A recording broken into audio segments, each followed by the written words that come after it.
Hi, and welcome to the Expansive podcast. My name is Erik. I'm a keynote speaker and author.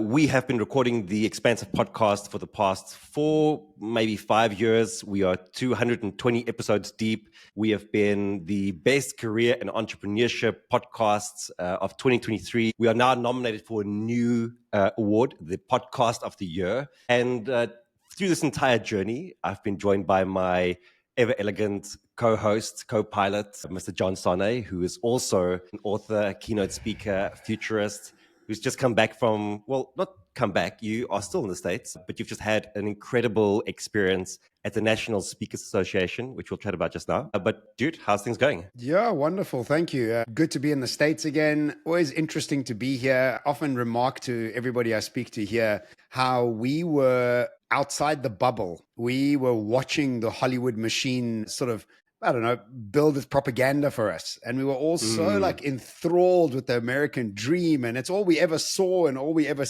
experienced. And coming here and seeing the bubble from the inside is very interesting because it's kind of familiar in a way, which is so weird. It's like familiar, but you've never been here. I've also hired a car, so I'm driving on the other side of the road, which is also kind of a little bit weird it's great. I love it. I've just come back from Denver. I'm in Austin at the moment. I'm driving down to Dallas in the next couple of days. So yeah, just enjoying this part of the States, and it's unbelievably hot. My God. I was escaping Dubai, and it's as hot as Dubai. It is crazy hot. So listen, it's pretty interesting how things get normalized over time, and I guess this is true for us through our entire lives. You know, even like if you think of like you earn a paycheck when you come out of school or varsity, whatever it may be. And then eventually like what you earned in a month becomes what you earn in a day, becomes what you earn in an hour. And it just normalizes over time. And I think it's the same with traveling. And I remember one of my first experience of America was, I think I must have been 7 years old or 8 years old. And we had a very wealthy uncle, and he traveled to the States, and he came back with like a whole bunch of gifts for his daughters. And I don't remember that. I don't think I got anything, but they got all these amazing gifts. And the one gift they got were shoes where the soles would light up. And I was like, wow, like that is so cool. Like America must be like the most incredible thing in the world. And that was my first experience and exposure of like that. It feels so advanced and so like ahead and so in the future. Like they have these cool shoes that are flashing. And like we just have normal soles here in South Africa. Yeah, I think America was that, you know? I think America was that. It was leading the way in many ways. It does still lead the world in many ways. Yeah. There's pockets of America that are exceptionally far ahead.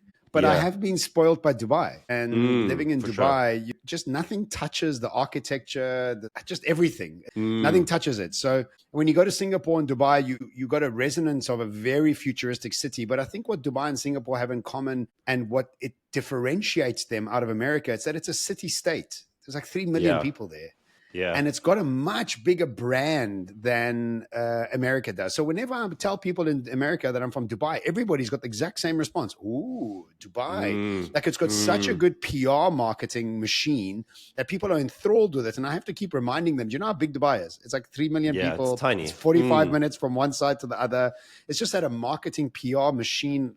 And so I suppose in America, you have the same pockets of excellence, and they're just pockets. But America is a big country, and it's huge, very, very divided at the moment, but with its political scenario. But it looks like the Democrats are pulling ahead at the moment, and it looks like there's a new wave of, I suppose, optimism in the country in some ways. So yeah, it's great to be here. I really enjoyed National Speakers Association. Should we get into that a little bit? And talk about that? Listen, I mean that's that's a huge deal because the national, for those that don't know, when you are in the professional speaking world, there are a few bodies, like it's not really a governed thing, but there are a few different bodies that bring speakers together. We have a local one in South Africa, which is an extension of the National Speakers Association. It's called the Professional Speakers Association of South Africa. And we are neither of us are actually part of it for some very specific reasons. But the National Speakers Association... That's a whole podcast on its own. That's a whole podcast on its own. Maybe there's some triggers to unpack. But the National Speakers Association is just on a totally different level. I guess, it operates in the States, so you can expect the kind of scale that comes with that. And it is the biggest speakers association in the country. And so, I mean, you were recently asked to go and close this association, like their big like conference that they had. And it's a huge deal. So I want to make a big deal of it as well. And I want us to make sure that we appreciate the effort of a guy that comes from the East Rand that ends up in the States closing out the conference for one of the biggest speakers association in the world. Well done, brother. Thank you so much. While you're saying it, it's like, I guess I'm also like rethinking how big it is. Like I got like slight goosebumps thinking about it. I mean, look, it's the pinnacle of the speaking world in many ways. And the speakers in between, like in the conference, were incredible. Like you had this guy who was like Tony Robbins' right-hand man. And then you had this other guy who's worked with like all sorts of these NBA stars, and like really like established, well-known speakers in America were in the middle. So to have the honor of closing is it's a huge thing, because most speakers are looking up to those speakers in the middle. And so it's almost like a very weird, surreal experience, because like, I don't know, I can't even explain it, because I wasn't even expecting to be part of it. I had no idea the organizers were following me on social media. I had no idea how big it was when I was invited. When I was invited, I thought, okay, yeah, it sounds cool. And then the more I started looking into it, and the more I started researching, I was like, wow, what? Geez, I have no idea how big and established this is. So, I mean, I think it's going for like 30, 40 years. The American Speaking Bureau, the American speaking industry is worth $4 billion. It is a massive, massive industry. And, they were speaking to me about certain people that they book. They've just confirmed Simon Sinek, $180,000. They had Reese Witherspoon come and do a just to be seen somewhere, $400,000. I mean, it's just the numbers are. No, it's a different world altogether to operate in. It's a different world. Definitely. So, but also what I was so grateful for is that I was with my agent, Gail from GDA Speakers, and she was with me the whole conference, and she was so proud to have me there. And she's the one who just booked Simon Sinek. And so there's this incredible like momentum that's building, and I can feel that it's building. I have the right people backing me in America, and right people like putting me forward for what's next. And so I haven't arrived. And I think I was telling you this in the conversation. I sent you a voice note from the airport. I was like, I haven't arrived as somebody desperate to get into the industry. I've actually arrived with somebody with some gravitas, and it's just been an incredible experience. The audience was fantastic. I had some incredible feedback. And so, I just feel very proud that have come here. Thank you. And have done well, and it's landed. And it's just another step to get you more international work, Erik. I mean, that's the whole point of this. Look, whenever you do anything, I always tell you how happy I am for us, Like you get a place in Dubai, I'm happy for us. Like I'm excited for our new place, It's like... Yeah, exactly. So, that's great. And I'm very happy to open up doors. And there was Joey Evans there as well from Kempton Park. For people who are not from South Africa, in Johannesburg, you have these areas. You have the north of Joburg where all the rich people live. And then you have the south of Joburg where all the sort of fighters live. And then you have the east of Joburg, which is like the nobodies of the world live. It's like, boots, I don't know. I don't know.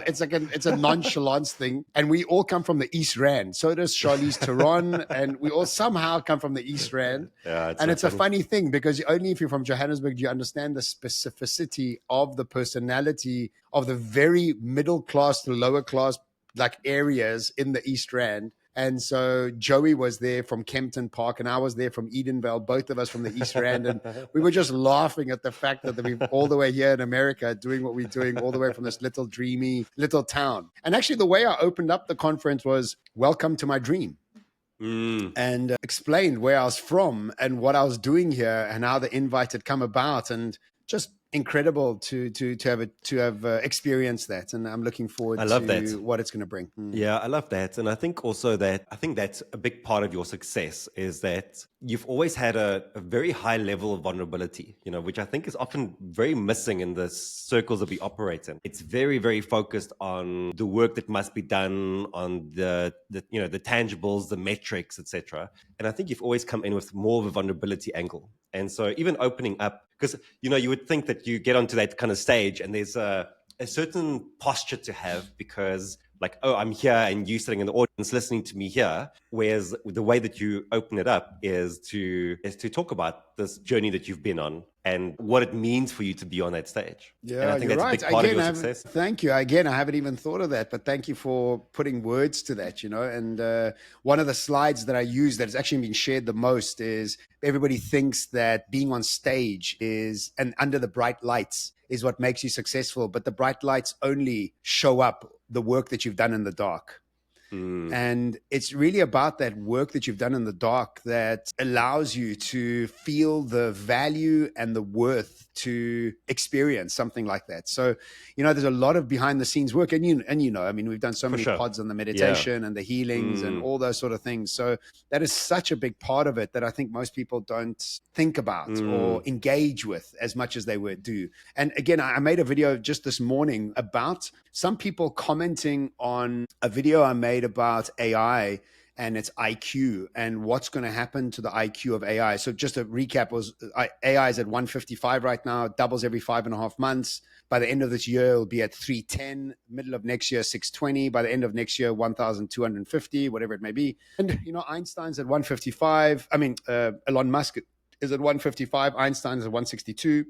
And these people are changing the world at a tenth of the IQ of what AI is going to have. So I've been having these people come at me on social, on TikTok and Instagram, Facebook, saying to me that you can't measure IQ like that. And what you should be doing is going through a whole bunch of theoreticals. And my response to them was very clear. It's like Einstein said it best. He said, a clever person needs to solve a problem. A wise person avoids it. And what happens is when you're too caught up in the head, what you have to keep doing is trying to analyze, be analytical, and find some solution to the way whether it was correctly calculated or not. And in the whole time, what you're doing there is missing the whole point of the video, missing the whole point of the lesson.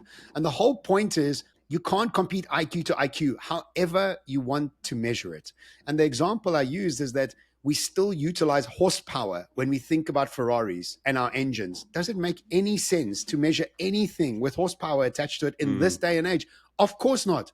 It is zero relevance to what a Ferrari, 600 horsepower. What, you got 600 horses in there? How do you measure that? So it's the same thing, is that when you are not vulnerable, when you are too caught up and too heady and too intelligent for your own good, you have to keep solving problems that you keep creating to solve, to add value to the world and give yourself some level of worth, rather than being vulnerable to the point of, let me explore something new. Let me be more adaptable. And I almost think that when your IQ is too high, you are less adaptable to actually being vulnerable, to actually start to connect with an audience and to actually start to be exploring things you don't quite understand. So I think it's all mixed up in there around releasing old to engage with new, all through the process of vulnerability. Yeah, two things, and then I think we can get into the pod, is that I do think very often high IQ means that you're probably sacrificing some EQ points somewhere. And Elon Musk is actually a good example. I don't think he connects well with people at all. I think he's quite adaptable, and he's obviously good at innovating and seeing different angles. But you sacrifice EQ, and maybe that's kind of the law of life, is that you'll excel in certain things at the cost of other things. And we need people like him who are high IQ to create space for people with high EQ to thrive in as well. You're so right. You're so right. I always complain that I'm not part of Mensa, and I'm jealous of them because I didn't have the IQ. I mean, so you're right. I got a high EQ, but I don't have the IQ. I did fail school. And we need both. And yes. both will thrive in the future in different kind of ways. And that's also okay. So the second one is that I think we are overdue for an episode about the new way of looking at success. Because I do think when I look at the way that you've approached it over the years, and we've done a few episodes like this over time, I think you've arrived in a way that you've always wanted to arrive.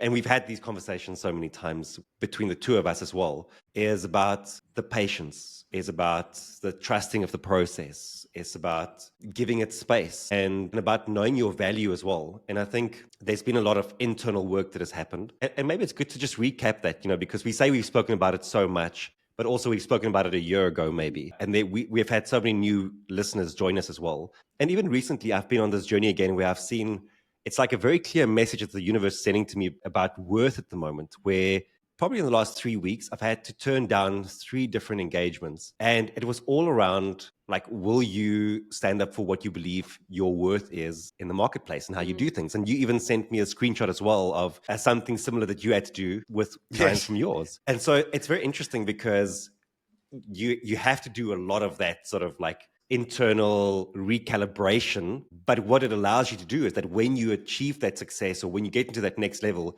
you do so with a sense of integrity with yourself instead of like just chasing it. Like you step into it, and you step into it as worthy because you knew that worth was there to start with. So maybe it's time for us to revisit that as well. Very good. I think we should. You remember we did that the law of intention, the law of action, the law of allowance. And it was a very good episode. People loved it. Those three are so important. We stop law of allowance. And then the fourth would be to always think you're incredible. And if you think of the word incredible, it means you're internally credible. And if you think you're incredible, you're internally credible, then you project that credibility onto the world, and then it reflects back to you. So if you take a gig that you think is too cheap, or somebody speaks to you in a way you don't like and you put up with it, then that becomes the standard. You're not really thinking you're internally credible. So yes, it's such a fine-tuning process of that internal dialogue that is so important. And because it's not out in the physical world and it's just in our own heads, we don't give it enough credence. And so we need to visit it. And it's such small things, right? And it's such small things. And I remember you coming back from that one, I don't know if it was like what sort of journey you went on, but you came back and you said, I had the realization that I always say I want to be successful, but I already am successful. It was Dr. Joe. So it's those small little changes that we make that ultimately, they are so important. It's unbelievable. I mean, that change it happened 2 years ago. And I remember saying to myself, I'm not successful enough. And I shifted that to I'm already successful. That was it. Yes. And you know what happened is I opened my eyes at a walking meditation, because every morning in Cancun, you do a walking meditation at Dr. Joe Dispenza, and you open so you imagine who you want to be and where you want to be. And then you walk as that person so that you embody it in your cellular structure. It's an incredibly powerful process. But I opened my eyes. I was in a 5-star resort with beautiful people around me at sunrise in the most brilliant blue ocean with white beaches. And then Dr. Joe walks right past me while I open my eyes. And I started crying. I started realizing I am living in my future. This is the future me that I'd always been thinking about. And at that moment, I realized I was successful. What was going to be the further piece of success? Like that was the cap. That was the ceiling. And it was such a great realization. And I wish everybody to have it, Anyway. Yeah, so let's do a recap episode of all those moments. I think it's at some point in the future, and talk about the process of trust, patience, worth, and all of that in the role of success. But you've also had a huge awakening to that, No, I mean, I've been going through a lot, for sure. Yeah, no, I've had some big shifts in the past year. So yeah, I think let's do a recap. But for now, let's chat to Robyn. Do you want to just tell us who Robyn is? Because this is like woman on our call here today. Maybe tell us who she is. So first of all, we want to we introduced Robyn a few sessions ago, explaining that we've brought on a new producer, and Robyn has been excellent, so enthusiastic, so passionate about the podcast world, and now she's even got a client in New York. So she's really branching out and has got like these international clients. So Robyn is our producer, and she is going to be joining us today to create a different type of the pod, do a couple Q&As with Erik and I, and just add a female's voice, which I also think is incredibly important. I know we've had messages from some of our female listeners asking us for more female guests and some more female energy. And look, we are 100% for that, I mean, obviously, the more girls around, the happier we're going to be. I mean, that just goes without a question. But beside that is we have also been very specific about bringing on a female producer because we want to have that female touch. And so it's with great pleasure that we have Robyn on for the first time speaking on the pod. So welcome, Robyn. Yeah. How are you? Welcome, Robs. Thank you so much for having me. I'm so excited. This is my first, I've been behind the camera. This is my first time in front of the camera on a podcast. So I'm excited. Let's go for it. So let's jump in. So I'm going to start with John. I have a question for John, question for Erik, and then kind of joint questions at the end to kind of round us out. So John, in our last episode with Ellie and Rowan, you were quite moved by their concept of seeing your business, seeing businesses as their own sentient being and looking at your past life of owning restaurants through that lens. I find your professional trajectory from owning restaurants to where you are now so fascinating. And I know a lot of our new listeners also find it incredibly fascinating. And it's such a key part of your story, especially the fact that it ended in bankruptcy. Well, ended, but also just started your new journey. So yeah, I'd love it if you could start by kind of like walking us through how it all started, when the restaurant was just a twinkle in your eye, and what it was like, what happened to lead you to bankruptcy, and then ultimately how that experience shaped your life now. And if there were any like pivotal moments, as you were kind of saying in your last conversation, where it was like, what is going on with life? What am I doing to, okay, I can now shift this and go towards a different future. But yeah, take us back to the beginning when the restaurant was just a twinkle in your eye, young John Sane in Joburg in the early 2090s. Bodybuilder John Sane, by the way. Bodybuilder John Sane. Oh my God, I didn't even know about the bodybuilding stuff. Okay, so yeah, let's start from there. Oh, great. Thank you so much. It was a great question. You know, I come from a single mom family, so we were always financially challenged. And the quickest way for me to start making money was waitering. So I was a waiter from very young, and I just understood the world of waitering. I was very good at it. I'm personable, so I can chat to anybody and have fun doing it. And also, I won Junior Mr. South Africa when I was 19, took steroids, and then two of my friends died from steroid overdose. And I was like, okay, I'm out. So I got out of the sort of bodybuilding world, because it really is probably the most unhealthy sport in the world. And I was a barman in London. I was, again, in hospitality. And when I came back to South Africa, I went on holiday in 1999 to Cape Town, and I sat inside the very first preemie in Greenmarket Square in Cape Town, which back then was called the Nino's, but it just started to shift towards a preemie. And I sat in that restaurant. I thought to myself, this is going to be an amazing brand. I was so impressed by what they were doing that the minute I got home, I emailed them and said to them, I'd love to be involved with their brand. And we started chatting, and I pretended that I had a lot of money because I wanted to buy a store, but I actually didn't have all that money. I had maybe a quarter of that money. Back then, it was 1.6 million rand for a store. I had like a few $100,000, a few 100,000 rand that had come back from London. So we started chatting, and eventually I flew down to Cape Town to meet with them, and we got along, and I could afford to buy a half of the restaurant in Constantia, the first sort of franchised store that they did. And then that was when I was 24 years old. And I remember my waiters were older than me. And I remember being worried that my guests would think that I was a waiter or a manager. So I would arrive at the table, say, hi, my name's John, owner of the restaurant. Shame. And I say shame because I just want to hug him, man.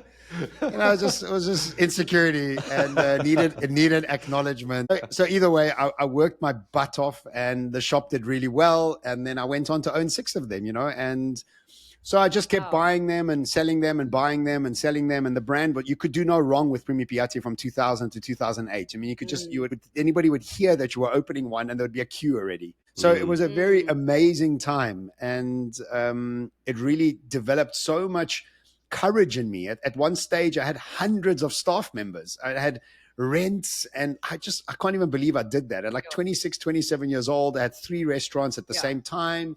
I had partners, and it was just so much, you know.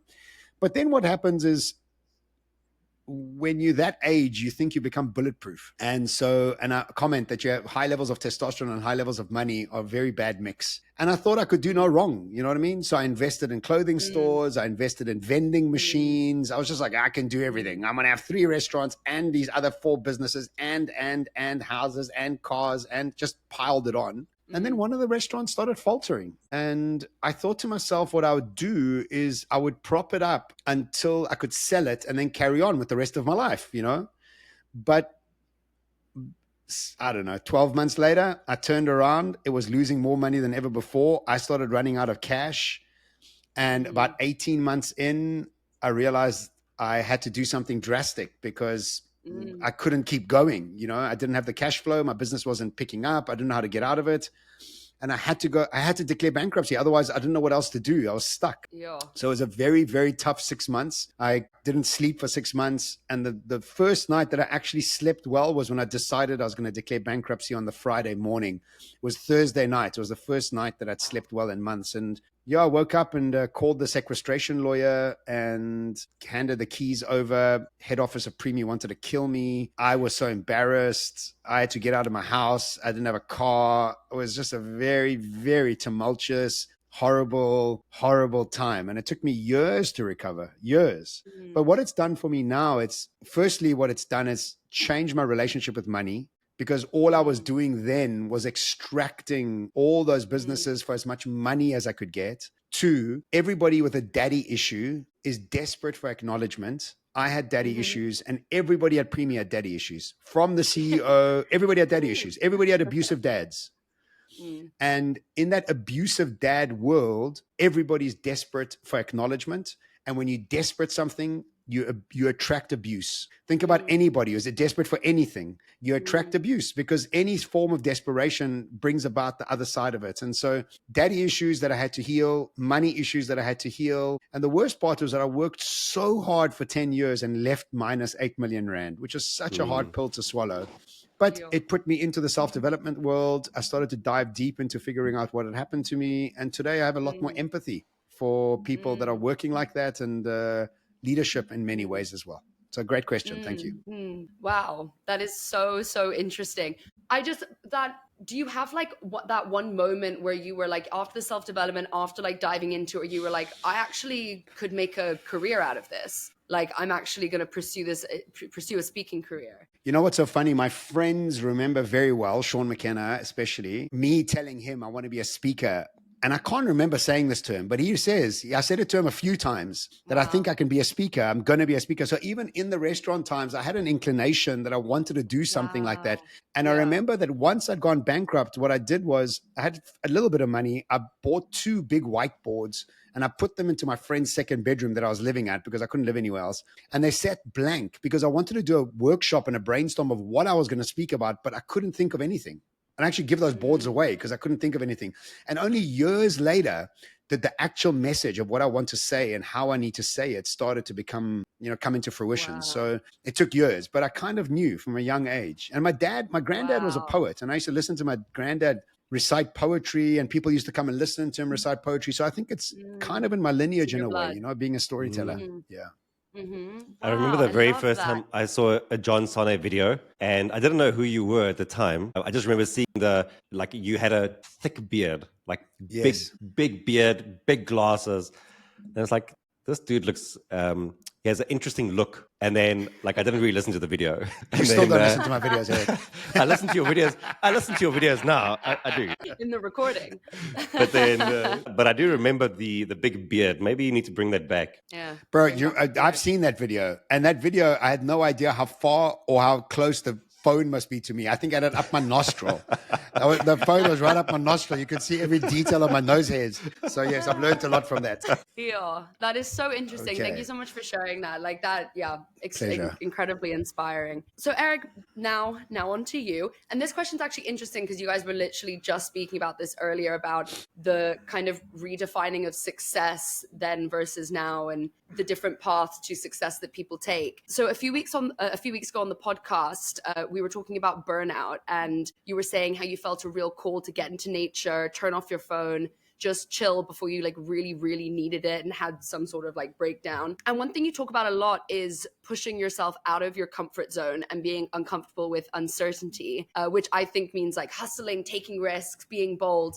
But it's ironic that actually relaxing and taking a step back can be the hardest thing to do for people, and actually taking the time away from work. As someone who constantly pushes for excellence and just to be your best, how do you strike that balance between ambition and taking the time to simply be, to fill up your cup and be more passive rather than actively pursuing the success? Sure. That's something that I've had to work on for a very, very long time, because so when I did my Enneagram, I realized that I was a Enneagram number 3. So the Enneagram 3 is the competitive achiever. And if you're a competitive achiever, all you want to do is achieve, and you just want to do and go and get more results and do more things. And once you've done more things, you want to do more things than that. And I think it's a trap that we get lulled into so easily. I even saw I think it was Simone Biles actually posted this after she won some of her golds with this Olympics now, where she said, like, everyone is already asking the Olympic athletes that have won gold, like, what's next? And she's like, can you just slow down? Can we just enjoy the fact that we've worked for 4 years to achieve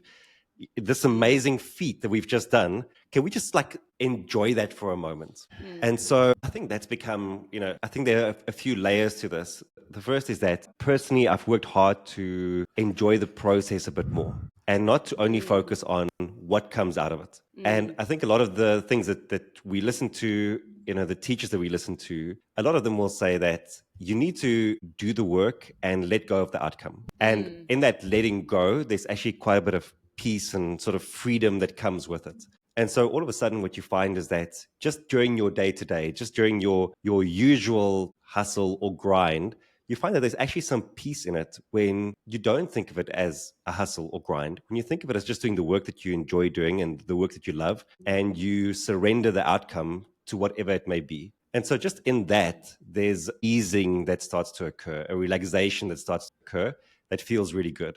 But then on top of that, I do think that it's still important for us to be a lot more intentional as well with our time. I was working with a team at an offsite this past weekend, and I see this with every team. I see this with every leader. I guess we can say we see this in larger organizations, is that we are also stuck in reactivity, that we make no time for just being with ourselves, sitting with ourselves, and creating a bit of thinking time. And what this results in is that we are just operating in default mode. We aren't proactively shaping our decisions and our actions. We are just reacting to what the world puts in front of us. And so when I was working with this team over the weekend, one of the guys said, I make sure that every day I book out an hour in my day just for thinking time, just to slow down and consciously think about the challenges that I have. And you can see that the way he shows up is a lot more intentional and consciously shaped versus people who are just reacting.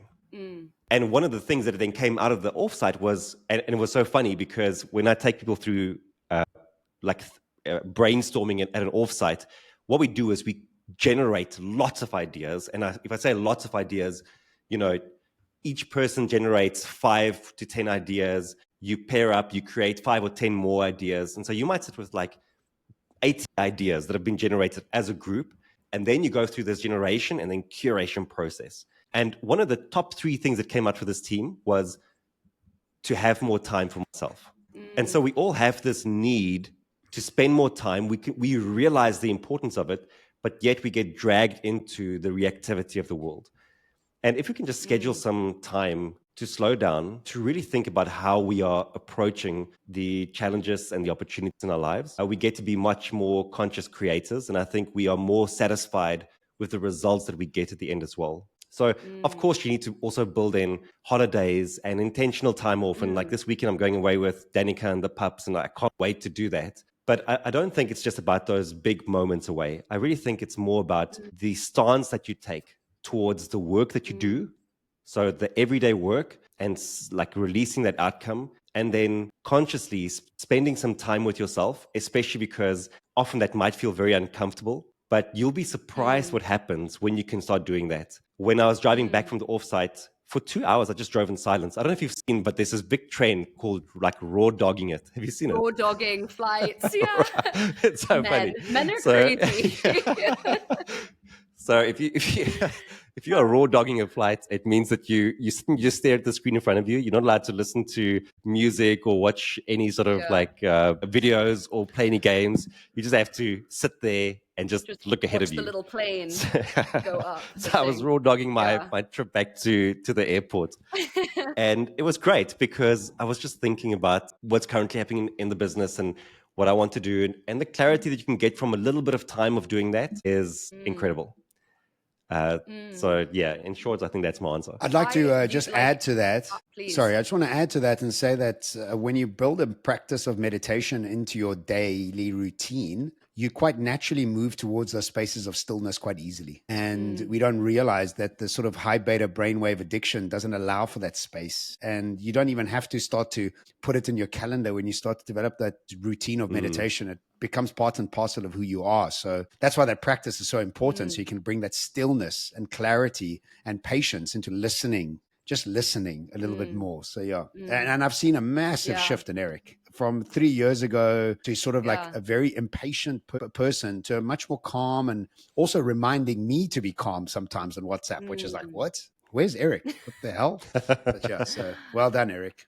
You've done the work. Thanks, bro. And I mean, you guys even find it such a privilege to be able to sit in the dark behind while you guys record, because like, obviously the listeners of the podcast will also relate. You guys have so many pearls of wisdom. And even for me, like I've really tried to incorporate more like play and creativity time and like calm time, not just like scrolling on my phone and getting into that brainwave. And I've really like been putting it into practice for the past like month, and I've really, really like felt a difference. So yeah, that's been really, really cool for me. Well done. And this actually brings that, and also plus Doc Marty, lion's mane mushrooms. Thank you so much. It's just a whole thing. But this is actually great because this brings me on to kind of a fun joint question for you guys, also about like wellness. Rob, just for a time point of view, are we able to wrap on this question? Yes, yeah, we can wrap on it. Because I see sure. And also cool. I'll edit it down to make it 30 minutes. Cool. So yeah, so on this podcast, we talk a lot about embracing change and the future. And you guys have both seen some wild shifts in the world of wellness, especially with the rise of psychedelics and experimental therapies like that. Ketamine, MDMA, ayahuasca, psilocybin, plus the whole spectrum of like sound baths and what John sometimes calls woo-woo hippie stuff, ironically. And I'm curious about your guys' experience with that shift from when you were younger and kind of the narrative you received on these kind of different, they weren't called wellness practices then, it was just drugs. Yeah, so in like the 70s, 80s in South Africa around psychedelics. And now that the therapies are kind of inching their way into mainstream wellness, how has your perspective shifted? Do you maybe eventually see a world where ayahuasca journeys might be a corporate bonding retreat? So like, yeah, anything like that on how you guys have seen the kind of change from yourself? Well, I'll start because I'm the oldest here. And I remember when most experienced. Yes. Yeah, most experienced as well. When was the first time you heard about, psychedelics or anything like that? Yeah, look, I was 19 years old, and out of all my friends, I was keen to try it. So I tried my first drug when I was 19. Mom, I know you're listening to this, and I know you know this, Mom. I turned out okay, Mom. I turned out okay. Don't panic. So I never liked alcohol. I always found that it made me feel queasy and stupid.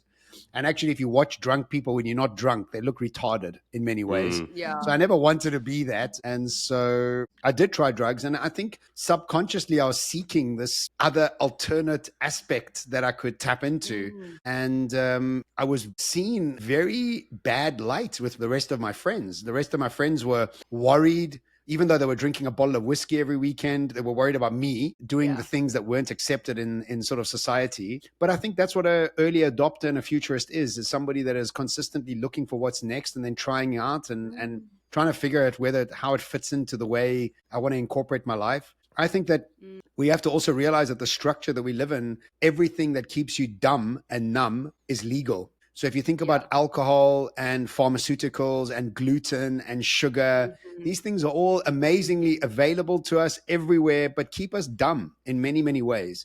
And everything that opens up your consciousness, from psychedelics to mushrooms to MDMA to all the ayahuasca, is all illegal. So you got to ask yourself, hang on a second, how does legality and illegality work? And why is there a control of anything that opens up your consciousness? And I am a rebel at heart. I was terrible at school. I don't like laws and rules because I think, except in Dubai, I'm very by the rules in Dubai because I just love that country. I'm respectful of it.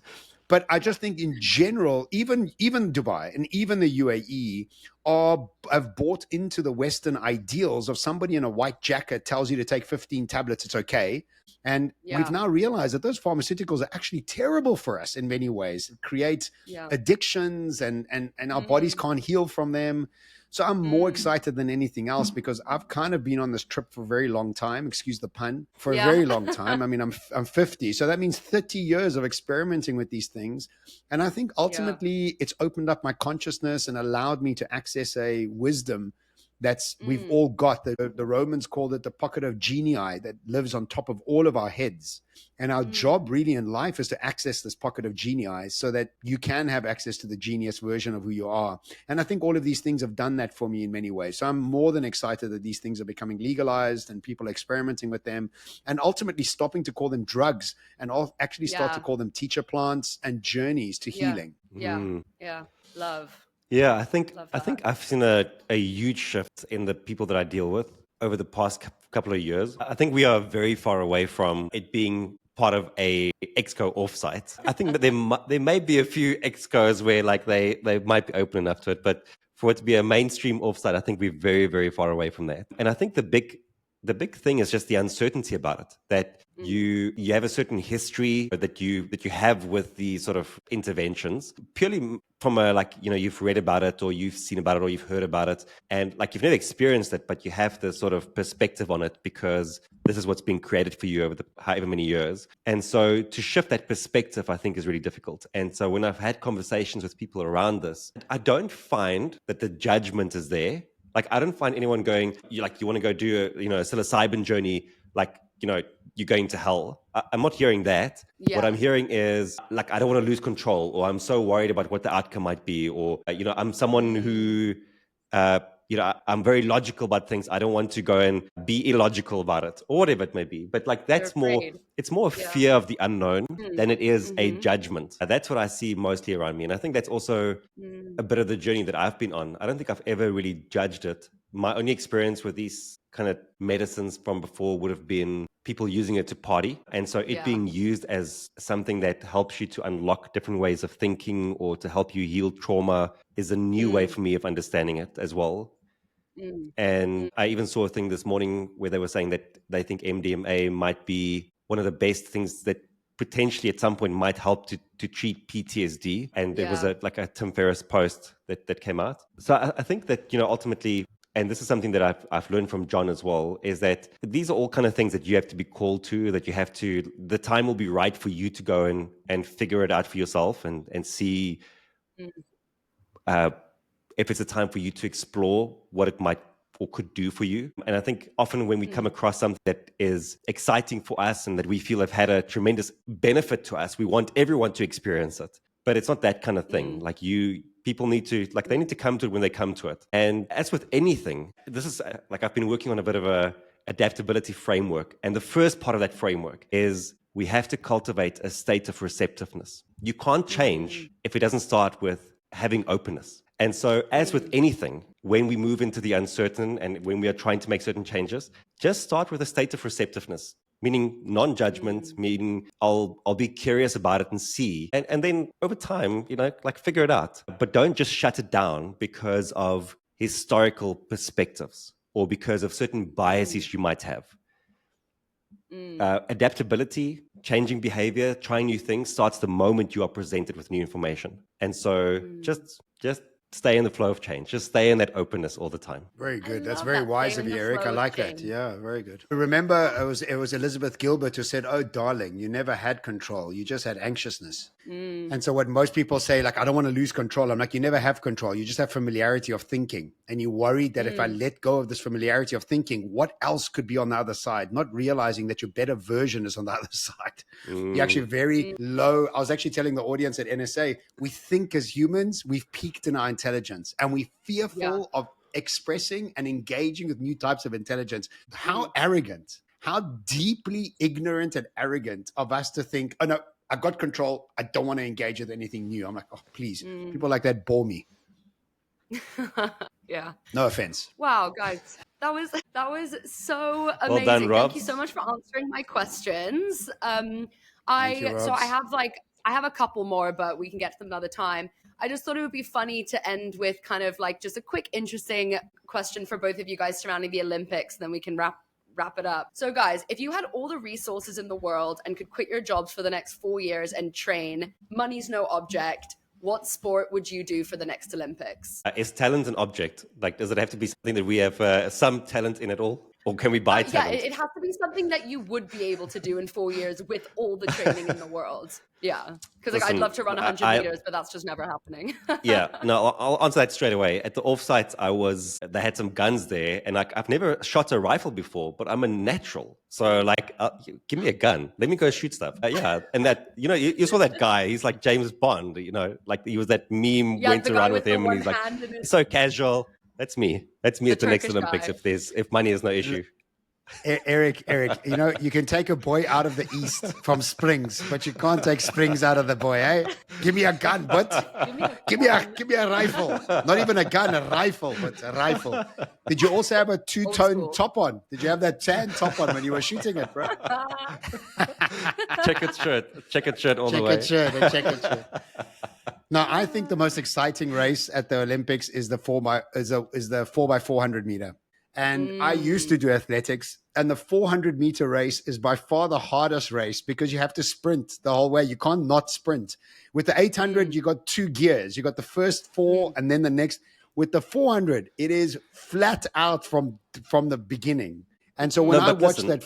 Yeah. No, but the question is, what will you do at the Olympics? Yeah, I want to be part of the 4x4 relay. So I want to run the 400 we said meters. Reasonable as well. We said reasonable. Like you have to have the talent as a starting point. Are you joking, but so. Are you kidding me, bro? Are you kidding?